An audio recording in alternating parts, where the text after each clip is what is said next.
கோலி talk Kollywood news. Vijay சேதுபதியிடம் பாராட்டு பெற்ற லக்ஷ்மி மேனன். தமிழ்ல அறிமுகமான கும்கி படத்துல இருந்தே படத்துக்கு படம் காதல் நாயகியா தான் நடிச்சிட்டு இருக்காங்க லக்ஷ்மி மேனன். குறிப்பா கிராமத்து கதைகளை நடிச்சு இயல்பான நடிப்பை வெளிப்படுத்தி தனக்குன்னு ஒரு ரசிகர் வட்டத்தை உருவாக்கி வச்சிருக்காங்க. அதோடு கிராமத்து கதைன்னதுமே அதுல லக்ஷ்மி மேனன் நடிச்சாதான் சிறப்பா இருக்கும்னு டைரக்டர்களே ஃபீல் பண்ற ஒரு முக்கியத்துவம் வாய்ந்த நடிகையாகி இருக்காங்க. அந்த வகையில வேதாளம் படத்துல அஜித்தோட தங்கையா நடிச்ச பிறகு மிருதன் படத்துல ஜெயம் ரவியோட நடிச்ச லக்ஷ்மி மேனன் இப்போ விஜய் சேதுபதியோட ரெக்க படத்துல நடிச்சிருக்காங்க.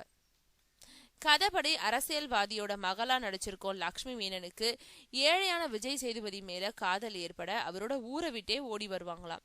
அதுக்கப்புறம் அவங்கள ஊர் ஊரா அரசியல்வாதியோட ஆட்கள் தேடிக்கிட்டு திரிவதுதான் ரெக்க படத்தோட கதை.